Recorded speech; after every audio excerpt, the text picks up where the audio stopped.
శ్రీ కాలభైరవాయ నమః. ఓం శ్రీ కాళికామాతాయ నమః. ఓం శ్రీ గురుభ్యో నమః.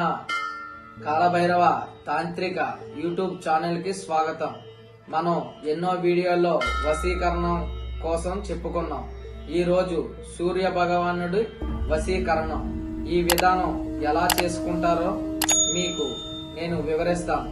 సూర్యుడు ఉదయించే టైంలో ఒక గదిలో రోజు వాటర్ మొత్తం అంతా గదంతా చల్లి శుభ్రంగా ఉంచుకుని దాని మీద ఆ నేల మీద మీరు ఎర్రని క్లాత్ ఒకటి పెట్టి ఎదురుగుంటే ఒక దీపం అందులో ఆవాల నూనె వేసి ఎర్రవొత్తు దీపం కింద పెట్టి వెలిగించి ఏ వ్యక్తి అయితే మీకు వశం అవ్వాలనుకుంటున్నారో ఆ వ్యక్తి ఫోటోని తీయించుకుని ఆ ఎదురుగుంటే పెట్టుకుని మీరు పద్మాసనం వేసుకుని కూర్చోవాలి.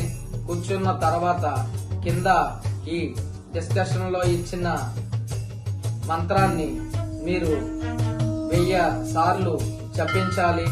ఇలాగా 8 రోజులు చేసిన రోజు నుంచి మీకు ఆ వ్యక్తి అతి తొందరలోనే వశం అవుతాడు.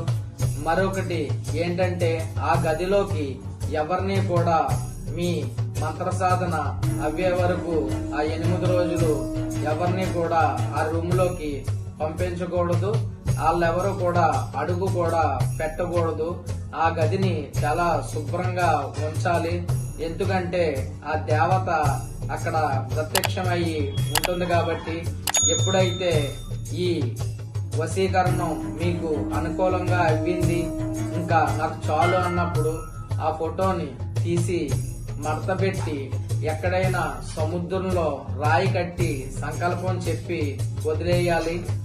వదిలేసిన తర్వాత ఆ 9వ రోజు మీరు పసుపు కలరు బట్టలు ధరించి చాప మీద పడుకోవాలి. పడుకున్న రోజు నైటే మీకు కలలో మీరు అనుకున్న సంకల్పం నెరవేరుతుంది. ఇలా నెరవేరింది అంటే గనక మీకు ఖచ్చితంగా వశీకరణం మీరు చేసుకున్న ఈ మంత్రం మీకు సిద్ధించిందని చెప్పి భావన. ఇది మీరు చాలా ధర్మబద్ధంగా చాలా నిష్టగా చేయండి. చేస్తే ఖచ్చితంగా ఈ మంత్రం సిద్ధిస్తుంది. మీరు అనుకున్న వాళ్ళు మీకు దక్కుతారు. తాంత్రిక విధానంలో ఇది చాలా చిన్న రెమెడీ కానీ పవర్ చాలా ఎక్కువ. మీరు జాగ్రత్తగా చేసుకోండి. ఆ కాలభైరవ స్వామి ఆ కాళికామాత ఆశీర్వాదాలు మీకు ఎల్లప్పుడూ ఉండాలని మనస్ఫూర్తిగా కోరుకుంటున్నాను. మన ఛానల్ ని లైక్ చేయండి, షేర్ చేయండి, సబ్స్క్రైబ్ చేయండి. మీకు ఏమైనా వీడియోస్ కావాలంటే కనుక కింద డిస్కషన్ లో మీరు మెసేజ్ చేయండి. జై కాలభైరవ.